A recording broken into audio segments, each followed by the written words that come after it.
ওং নম বিষ্ণুপাদায় কৃষ্ণ পৃষ্ঠায় ভূতলে তিমতে ভক্তি বেদান্ত স্বামীন ইতি নামিনে। ওং নম ভগবতে বাসুদেবায়। ৫,০০০ বছর আগে কুরুক্ষেত্রে সেই পবিত্র রণাঙ্গনে যখন বিষাদগ্রস্ত অর্জুন তার গান্ডীব ত্যাগ করে রথের উপর বসে পড়েছিলেন, তখন তার ত্রাতা হিসেবে আবির্ভূত হয়েছিলেন পরমেশ্বর ভগবান শ্রীকৃষ্ণ। অর্জুন ছিলেন নিমিত্ত মাত্র। আসলে ভগবান শ্রীকৃষ্ণ বিশ্ববাসীর উদ্ধারের জন্য অর্জুনকে উপলক্ষ করে দান করেছিলেন অমৃত সমান শ্রীমদ্ ভগবদ্গীতা। বন্ধুরা, আজকের এই যান্ত্রিক আর কোলাহলপূর্ণ পৃথিবীতে আমরা সবাই কোনো না কোনোভাবে দিশেহারা। কেউ ব্যর্থতায় ডুবে আছি, কেউ বা সাফল্যের দোরগড়ায় এসেও শান্তিতে নেই। আমরা ভুলে গেছি যে আমাদের জীবনের প্রকৃত গন্তব্য এবং মানব জীবনের একমাত্র উদ্দেশ্য হল ভগবান শ্রীকৃষ্ণের সেই রাঙা শ্রীচরণে প্রেম ভক্তি লাভ করা। কারণ যা কিছু সুন্দর, যা কিছু মহান এবং যা কিছু অক্ষয়, সবই সেই পরমাত্মার এক একটি বিভূতি। আমরা পাঠ করছি গীতার ১০ম অধ্যায় বিভূতি যোগ, যেখানে ভগবান নিজের মুখে বলছেন তার অসীম ঐশ্বর্যের কথা। আজকের এই ব্যস্ত জীবনে অনেকেরই হয়তো সম্পূর্ণ গীতা পাঠ করার বা শোনার অবকাশ হয়ে ওঠে না। তাই আপনাদের সুবিধার্থে আমরা প্রতিটি পর্বে মাত্র 4টি করে শ্লোকের গভীর শিক্ষা নিয়ে আলোচনা করছি।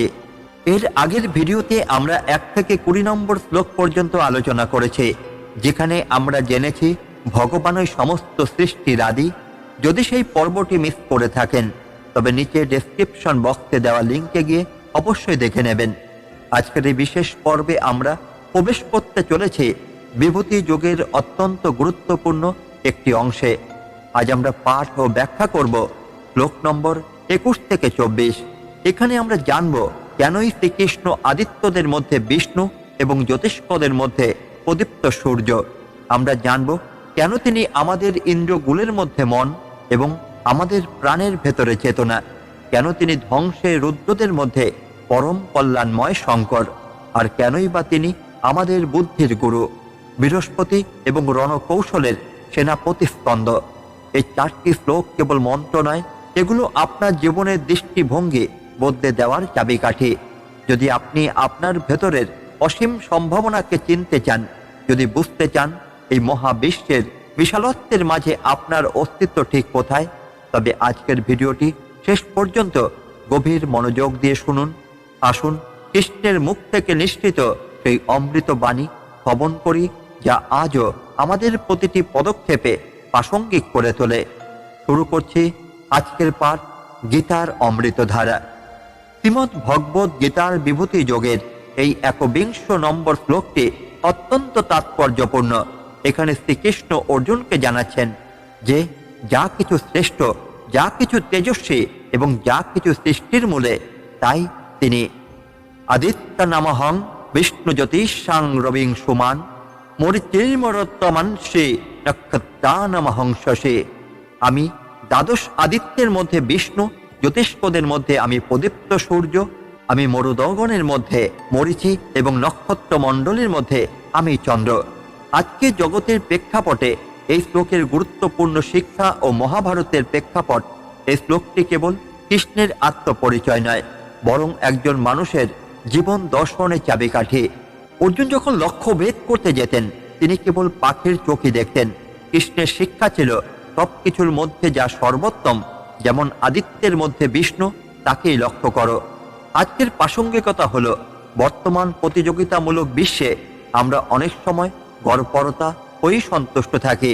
এই শিক্ষা আমাদের বলে যে তুমি যে পেশাতেই থাকো না কেন, সেখানে যেন তোমার কর্ম বিষ্ণুর মতো শ্রেষ্ঠ এবং পবিত্র হয়। সূর্য যেমন অন্ধকার দূর করে, যুদ্ধের ময়দানে ভীষ্ম বা দ্রোণাচার্যের মতো মহারথীদের দাপট ছিল সূর্যের মতো। কিন্তু কৃষ্ণ শিখিয়েছেন প্রকৃত নেতা তিনি, যিনি নিজে জ্বলে অন্যকে পথ দেখান। একজন কর্পোরেট লিডার বা পরিবারের প্রধানের দায়িত্ব হলো সূর্যের মতো তেজস্বী হওয়া, যিনি নিজের জ্ঞান দিয়ে অন্যের অন্ধকার অর্থাৎ অজ্ঞতা, হতাশা দূর করবেন। আদিত্যরা বা গ্রহ নক্ষত্ররা মহাজাগতিক নিয়ম মেনে চলে। এই নিয়ম ভাঙলে মহাপ্রলয় ঘটে। আমাদের জীবনে বিশৃঙ্খলা মানসিক অশান্তির মূল কারণ। সূর্যের উদয় ও অস্ত যেমন সুশৃঙ্খল, আমাদের দৈনন্দিন রুটিন এবং নীতিবোধও তেমনি সুশৃঙ্খল হওয়া উচিত। মরীচি মানে হলো বায়ুর সূক্ষ্ম তেজ। বায়ু দেখা যায় না, কিন্তু প্রাণ বাঁচিয়ে রাখে। ঠিক তেমনি কৃষ্ণ পাণ্ডবদের অদৃশ্য শক্তির মতো রক্ষা করেছিলেন। আমরা অনেক সময় কেবল দৃশ্যমান অর্জন, টাকা, গাড়ি নিয়ে ভাবি, কিন্তু আমাদের চিন্তা, ভাবনা বা আবেগ, সূক্ষ্ম শক্তি আমাদের জীবন নিয়ন্ত্রণ করে। অদৃশ্য মনকে নিয়ন্ত্রণ করাই হলো আসল জয়। দিনে সূর্য যেমন প্রখর, রাতের চাঁদ শশী তেমনি শীতল।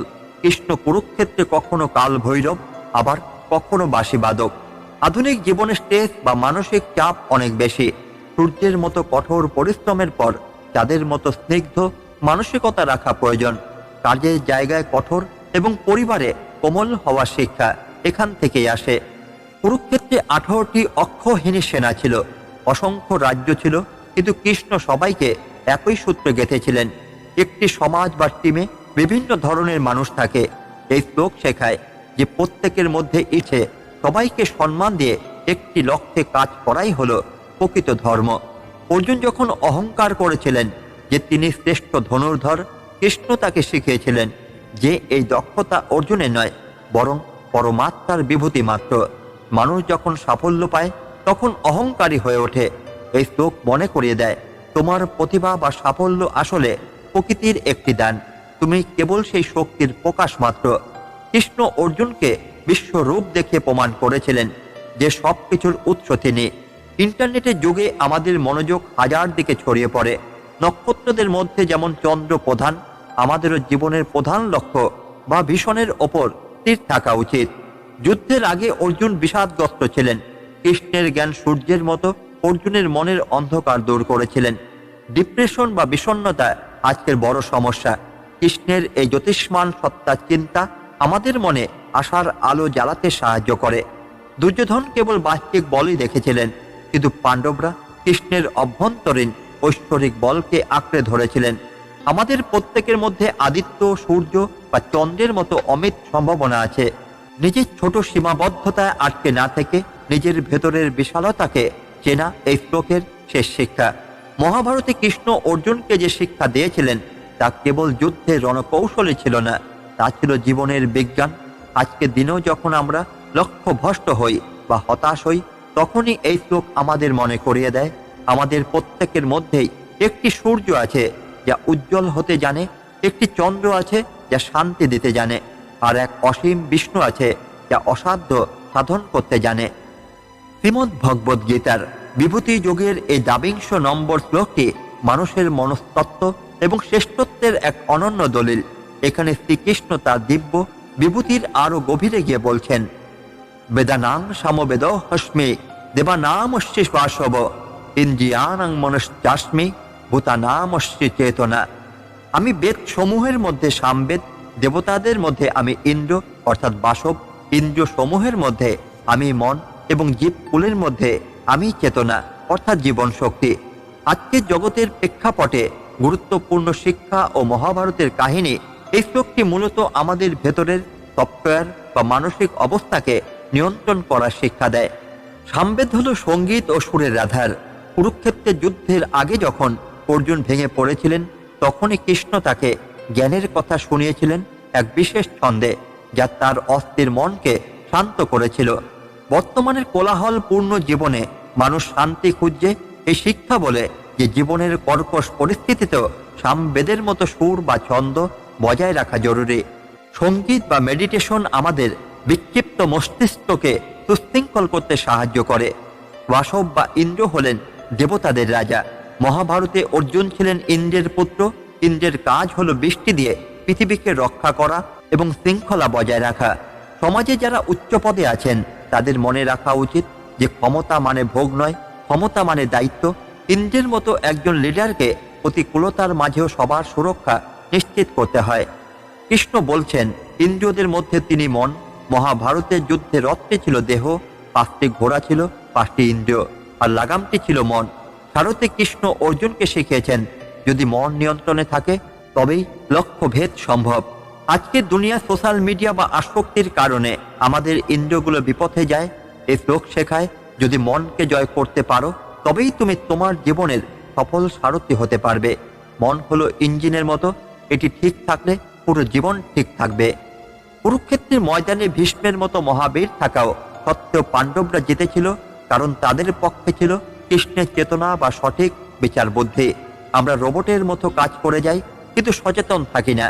ভূতা নামস্যি চেতনা, অর্থাৎ যা কিছু জীবিত তার প্রাণ শক্তি কৃষ্ণ। সচেতনভাবে সিদ্ধান্ত নেওয়া এবং প্রতিটি কাজ মনোযোগের সাথে করা আজকে সাফল্যের প্রধান শর্ত। ঋগ্বেদ যদি জ্ঞান হয়, সামবেদ তবে সেই জ্ঞানের অনুভূতি। কর্ণের অনেক জ্ঞান ছিল, কিন্তু ধর্মের গভীর অনুভূতি বা সুর ছিল না, যা তাকে পতনের দিকে নিয়ে যায়। আজ ইন্টারনেটে তথ্যের অভাব নেই, কিন্তু মানুষের মধ্যে অনুভূতির অভাব আছে। এ শিক্ষা বলে কেবল মাথা দিয়ে নয়, হৃদয় দিয়ে বিষয়গুলোকে অনুভব করতে শিখুন। যখন অর্জুন গান্ডীব তুলে নিয়েছিলেন, তিনি তার সমস্ত মানসিক শক্তি বা ইন্দ্রিয়কে একীভূত করেছিলেন। কৃষ্ণ তাকে বলেছিলেন, মনই হলো সমস্ত শক্তির আধার। মাল্টিটাস্কিং করতে গিয়ে আমরা মনোযোগ হারিয়ে ফেলি। ইন্দ্রিয়গুলো যদি ঘোড়ার মতো 10 দিকে ছোটে, তবে পতন নিশ্চিত। মনকে কৃষ্ণে বা নিজের লক্ষ্যে স্থির রাখাই হলো আসল যোগ। কুরুরাজ ধৃতরাষ্ট্রের ইন্দ্রিয় ছিল, কিন্তু মন ছিল মোহগ্রস্ত। তিনি পুত্রের মোহে অন্ধ ছিলেন, অন্যদিকে কৃষ্ণ ছিলেন অনাসক্ত। আমরা অনেক সময় জিনিসের মায়ায় বা আবেগের বশবর্তী হয়ে ভুল সিদ্ধান্ত নিই। এই শ্লোক শেখায় ইন্দ্রিয়গুলোকে মনের মাধ্যমে বিচার বুদ্ধি দিয়ে নিয়ন্ত্রণ করতে, যাতে আবেগ আমাদের ধ্বংস করতে না পারে। কৃষ্ণ অর্জুনকে বুঝিয়েছিলেন যে যুদ্ধটা বাইরে যতটা, তার চেয়ে বেশি নিজের ভেতরে। ইন্দ্রিয়ের মতো রাজকীয় সত্তা আমাদের প্রত্যেকের ভেতরেই আছে।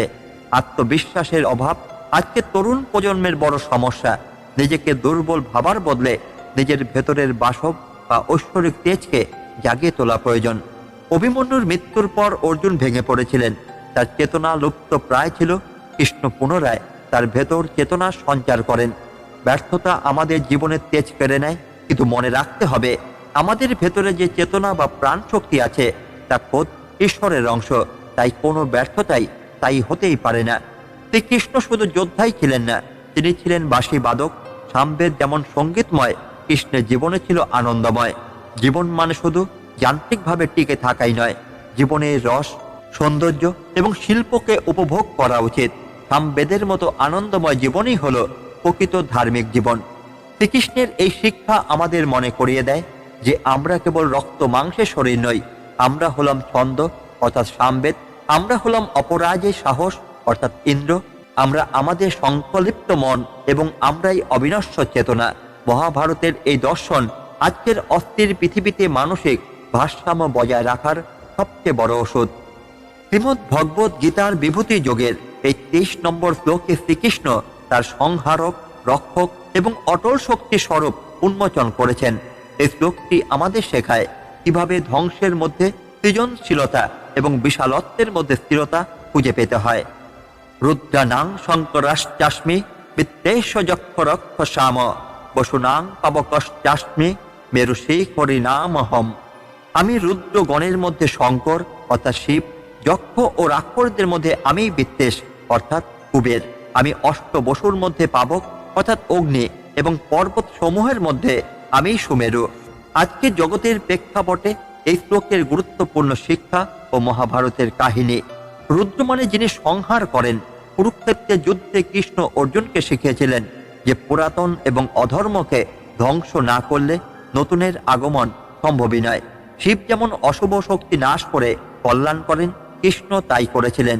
আমাদের জীবনে যখন কোনো বড় পরিবর্তন বা বিচ্ছেদ আসে, আমরা ভেঙে পড়ি। এই শিক্ষা বলে প্রতিটি বিনাশ আসলে এক নতুন শুরুর সুযোগ। নিজের ভেতরের পুরনো কু অভ্যাসগুলোকে ধ্বংস করে শঙ্কর বা কল্যাণময় সত্তাকে জাগিয়ে তোলাই আজকের বড় চ্যালেঞ্জ। যক্ষ ও রাক্ষসদের মধ্যে কৃষ্ণ নিজেকে কুবের বা বিত্তেশ হিসেবে পরিচয় দিয়েছেন। কুবের মানে কেবল টাকা জমানো নয়, বরং সম্পদের দেবতা। বর্তমান যুগে অর্থই অনর্থের মূল হয়ে দাঁড়িয়েছে, কিন্তু কৃষ্ণ শিখিয়েছেন সম্পদ যদি সঠিক কাজে ব্যবহৃত হয় তবে তা ঈশ্বরীয় বিভূতি। টাকা থাকলেই হবে না, তা যেন কুবেরের মতো সুশৃঙ্খলভাবে এবং কল্যাণের পথে ব্যয় হয়। এই ফিনান্সিয়াল ডিসিপ্লিন আজকের দিনে অত্যন্ত জরুরি। অষ্টবসুর মধ্যে কৃষ্ণ হলেন পাবক বা অগ্নি। অগ্নি সবকিছু দহন করে, কিন্তু নিজে অপবিত্র হয় না। খাণ্ডব দহনের সময় অর্জুন অগ্নিদেবকে সাহায্য করেছিলেন। আমাদের চারপাশের পরিবেশ আজ বিষাক্ত ও নেতিবাচকতায় ভরা। এই শ্লোক আমাদের শেখায় আগুনের মতো হতে, যা নিজে পবিত্র থাকে এবং সংস্পর্শে আসা সবকিছুকে পুড়িয়ে খাঁটি করে দেয়। নিজের ব্যক্তিত্বে এমন এক তেজ থাকা উচিত যাতে বাইরের নেতিবাচকতা আপনাকে স্পর্শ করতে না পারে। পর্বতের মধ্যে কৃষ্ণ হলেন মেরু। মেরু পর্বত যেমন অটল, কুরুক্ষেত্রে কৃষ্ণ ছিলেন তেমনি স্থির। সমস্ত রক্তক্ষয়ী যুদ্ধের মাঝেও তার মুখে ছিল সেই অমলিন হাসি। আজকের দ্রুত পরিবর্তনশীল বিশ্বে মানুষ খুব সহজেই মানসিক ভারসাম্য হারিয়ে ফেলে। মেরু পর্বতের মতো জীবনের ঝড়ের মুখে লক্ষ্য ও আদর্শে অবিচল থাকা হলো ব্যক্তিত্বের শ্রেষ্ঠ পরিচয়। রুদ্র রূপ হলো প্রলয়ঙ্করে ক্রোধের রূপ, কিন্তু কৃষ্ণ অর্জুনকে শিখিয়েছিলেন ক্রোধ যেন নিয়ন্ত্রিত হয়, অর্থাৎ শঙ্কর রূপ। অর্জুন জয়দ্রথ বধের সময় যে রুদ্র রূপ ধারণ করেছিলেন তা ছিল ন্যায় প্রতিষ্ঠার জন্য। রাগ আমাদের ধ্বংস করে, কিন্তু সেই রাগকে যদি আমরা ইনজাস্টিস বা অন্যায়ের বিরুদ্ধে শক্তিতে রূপান্তর করতে পারি তবেই তা সার্থক। অন্ধ রাগ নয়, বরং লক্ষ্য অভিমুখী তেজ অর্জন করতে হবে। সুমেরু পর্বত পৃথিবীর অক্ষ হিসেবে ধরা হয়, তেমনি কৃষ্ণ ছিলেন মহাভারতের রাজনীতির অক্ষ। একজন লিডারকে শিখর বা পর্বতের মতো হতে হবে, যাতে তার ভীষণ বা লক্ষ্য সাধারণ মানুষের চেয়ে উঁচুতে থাকে। সবাই যখন ছোট স্বার্থ নিয়ে ভাবছে, আপনি তখন সুমেরু পর্বতের মতো বড় লক্ষ্যের কথাই ভাবুন। যক্ষ ও রাক্ষস উভয় ক্ষমতার প্রতীক, কিন্তু কুবের হলো বিদ্বেষ। তাদের মধ্যে শৃঙ্খলা বজায় রাখেন। ক্ষমতা বা পাওয়ার থাকলে মানুষের মধ্যে রাক্ষসে পবিত্র চলে আসে। কৃষ্ণ শিখিয়েছেন ক্ষমতার মধ্যে কিভাবে ভারসাম্য বজায় রাখতে হয় এবং সম্পদকে কিভাবে জনকল্যাণে নিয়োগ করতে হয়। অন্ধকারে আলো দেখানোর নামই হলো পাবক।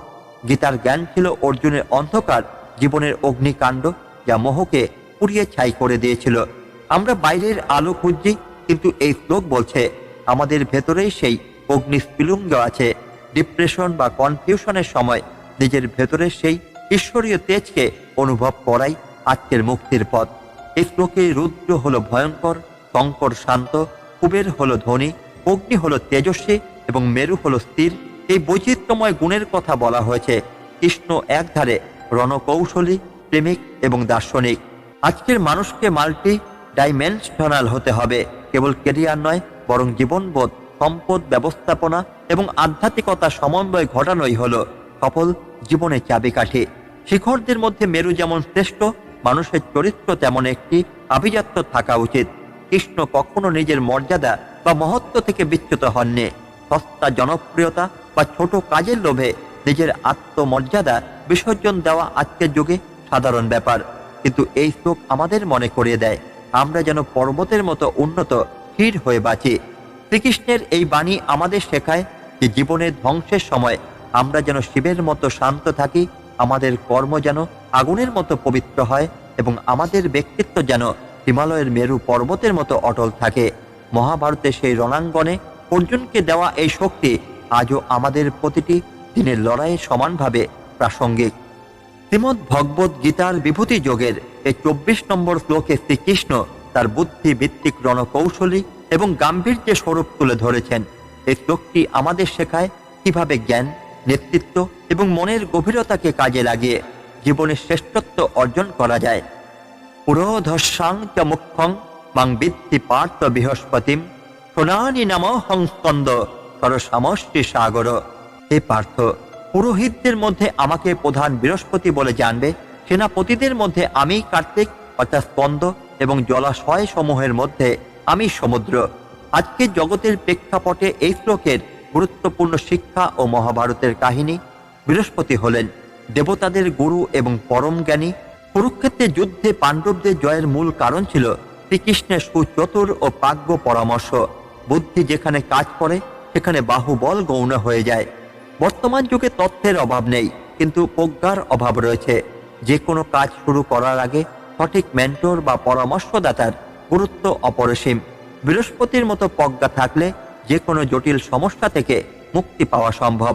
সেনাপতিদের মধ্যে কৃষ্ণ হলেন স্কন্দ বা কার্তিক। কার্তিক হলেন দেবতাদের প্রধান সেনাপতি, যিনি অজেয় তারকাসুরকে বধ করেছিলেন। তিনি শৃঙ্খলার প্রতীক। আজকের কর্পোরেট জগৎ হোক বা ব্যক্তিগত জীবন, শৃঙ্খলাই হলো সাফল্যের মূল চাবিকাঠি। একজন সেনাপতির মতো রণকৌশল এবং নিয়মাবর্তিতা থাকলে যে কোনো লক্ষ্য অর্জন করা যায়। জলাশয়ের মধ্যে কৃষ্ণ হলেন সাগর, সমুদ্র যেমন শান্ত কিন্তু অতল গভীর, কৃষ্ণের চরিত্র ছিল তেমনি। মহাভারতে সহস্র উত্তেজনার মাঝেও কৃষ্ণ সমুদ্রের মতো শান্ত ও গভীর ছিলেন। অল্পতেই উত্তেজিত হওয়া বা ভেঙে পড়া আজকের মানুষের বড় সমস্যা। সমুদ্রের মতো নিজের ব্যক্তিত্বে গভীরতা আনা প্রয়োজন, যাতে ছোটখাটো ঢেউ সমস্যা আপনার স্থিতিশীলতা নষ্ট করতে না পারে। বৃহস্পতি কেবল ধর্মগুরুই নন, তিনি রাজনৈতিক উপদেষ্টা। কৃষ্ণ অর্জুনকে শিখিয়েছেন যে নেতৃত্ব কেবল শাসন করা নয়, বরং নৈতিকতা ও আধ্যাত্মিকতার পথে পরিচালনা করা। বর্তমান বিশ্বের নেতাদের কেবল অর্থনৈতিক নয়, নৈতিক ও মানবিক দিক দিয়েও উন্নত হওয়া প্রয়োজন। মূল্যবোধহীন নেতৃত্ব সমাজকে ধ্বংসের দিকে নিয়ে যায়। কার্তিক বা স্কন্দ চিরকাল তরুণ এবং অসীম সাহসী। তিনি দেবসেনার আত্মবিশ্বাস ফিরিয়ে দিয়েছিলেন। কুরুক্ষেত্র অর্জুন যখন বিষাদগ্রস্ত ছিলেন, কৃষ্ণ তার ভেতরে সে যুদ্ধের তেজ ও উদ্যম ফিরিয়ে আনেন। বয়স যাই হোক না কেন, মনের মধ্যে স্কন্দের মতো লড়াকু মানসিকতা রাখা জরুরি। ভীতিকে জয় করে সাহসের সাথে পরিস্থিতির মোকাবিলা করাই হলো জীবনের আসল যুদ্ধ। পৃথিবীর সমস্ত নদী সাগরে এসে মেশে, তবু সাগর উপচে পড়ে না বা তার বিশুদ্ধতা হারায় না। কৃষ্ণ মহাভারতের সমস্ত কুচুক্রির রাজনীতি, নিন্দা ও আক্রমণ নিজের মধ্যে শুষে নিয়েও চিরকাল আনন্দময় ছিলেন। আমাদের জীবনে প্রতিদিন অনেক সমালোচনা বা নেতিবাচক কথা আসে। সাগরের মতো হন, সবটা গ্রহণ করুন, কিন্তু নিজের ভেতরে তার প্রভাব পড়তে দেবেন না। আপনার ভেতরের আনন্দ যেন বাইরের ময়লায় নষ্ট না হয়। পুরো ধসাং চ মুখ্যং অর্থাৎ প্রধান কৃষ্ণ পাণ্ডবদের শিবিরে প্রধান চালিকা শক্তি ছিলেন। তিনি জানতেন কখন কোন সিদ্ধান্ত নিতে হবে। পরিবার হোক বা অফিস, মূল দায়িত্বে থাকা ব্যক্তিকে অনেক বেশি সচেতন হতে হয়। নিজেকে এমনভাবে গড়ে তুলুন যাতে আপনার ওপর নির্ভরশীল মানুষেরা আপনার প্রজ্ঞায় ছায়ায় সুরক্ষিত বোধ করে। সেনাপতি স্কন্দ অজেয়। অর্জুন যখন গান্ডীব হাতে যুদ্ধের জন্য প্রস্তুত হলেন, তখন তার মধ্যে সেই অজেয় ভাব এসেছিল কৃষ্ণের অনুপ্রেরণায়। জীবনে বড় কিছু করতে গেলে হার না মানা মানসিকতা খুব দরকার। এই শ্লোক আমাদের মনে করিয়ে দেয় যে আমাদের ভেতরে সেই অজেয় স্পন্দ বা তেজ লুকিয়ে আছে। পুকুর বা ডোবা সীমাবদ্ধ, কিন্তু সাগর অসীম। কৃষ্ণের ভীষণ ছিল সমগ্র মানব জাতির কল্যাণ, কোনো নির্দিষ্ট গোষ্ঠীর নয়। সংকীর্ণ চিন্তা ভাবনা আমাদের ছোট করে রাখে। নিজের মনকে সাগরের মতো বড় করুন। অন্যের সাফল্য দেখে বিস্রাম্বিত না হয়ে উদার হৃদয়ে সবাইকে গ্রহণ করতে শেখা এই শ্লোকের বড় শিক্ষা।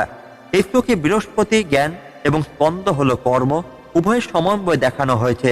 কৃষ্ণ কেবল দার্শনিকই ছিলেন না, তিনি ছিলেন একজন সফল যোদ্ধাও, রাজনীতিক। কেবল বই পড়ে পণ্ডিত হওয়া আজকে জগতে যথেষ্ট নয়। আপনার অর্জিত জ্ঞানকে কর্মে বা অ্যাকশনে রূপান্তর করতে হবে। জ্ঞান হলো বৃহস্পতি এবং দক্ষতা হলো স্কন্দ। এ দুইয়ে মিশলেই পূর্ণাঙ্গ মানুষ হওয়া সম্ভব। শ্রীকৃষ্ণের এই শিক্ষা আমাদের বলে যে জীবনে সফল হতে হলে আমাদের বুদ্ধিতেই হতে হবে। বৃহস্পতির মতো প্রখর, কর্মে হতে হবে সেনাপতি, স্কন্দের মতো সাহসী ও সুশৃঙ্খল, আর হৃদয়ে হতে হবে সমুদ্রের মতো অতল ও উদার। এই তিনটি গুণে সমন্বয় ঘটলে আজকের যুগের যে কোনো কুরুক্ষেত্রে জয়ী হওয়া সম্ভব। আজকের এই আলোচনার শেষে আমরা বুঝতে পারলাম যে আমাদের চারপাশে জগতে যা কিছু শ্রেষ্ঠ, যা কিছু তেজস্বী এবং যা কিছু পবিত্র, তা আসলে সেই পরমেশ্বরের বিভূতি বা শক্তির প্রকাশ। আমরা যখন আকাশে সূর্যের দিকে তাকাই, যখন গভীর সমুদ্রের বিশালতা অনুভব করি, কিংবা যখন আমাদের মনের গহীনে থাকা সেই শান্ত চেতনার কথা ভাবি, তখন যেন আমরা শ্রীকৃষ্ণের সেই আশ্বাস বাণীটি মনে রাখি, আমি তোমার ভেতরে আছি। শ্রীমদ্ ভগবদ গীতার এই ১বিংশ থেকে ২৪ নম্বর শ্লোক আমাদের শেখায় যে আমরা এক নই। আমাদের ভেতরে যে মন, যে বুদ্ধি এবং যে সংকল্প, তা যদি আমরা সঠিক পথে পরিচালনা করতে পারি, তবে আমরাও জীবনের সেই বিষ্ণু বা শঙ্কর স্বরূপকে অনুভব করতে পারব। বন্ধুরা, মানব জন্ম অত্যন্ত দুর্লভ, আর এই জন্মের সার্থকতা কেবল অর্থ উপার্জন বা বৈষয়িক সুখে নেই, বরং এর প্রকৃত সার্থকতা হলো ভগবানের সঙ্গে আমাদের হারানো সম্পর্ককে আবার জাগিয়ে তোলা।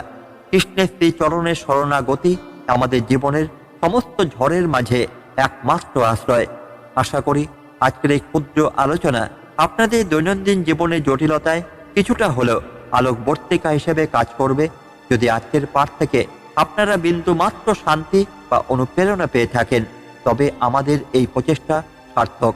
পরবর্তী ভিডিওতে আমরা আলোচনা করব গীতার 10ম অধ্যায়ের পরবর্তী শ্লোকগুলো নিয়ে। সেখানে ভগবান তার আরও রহস্যময় ও ঐশ্বরিক রূপের বর্ণনা দেবেন।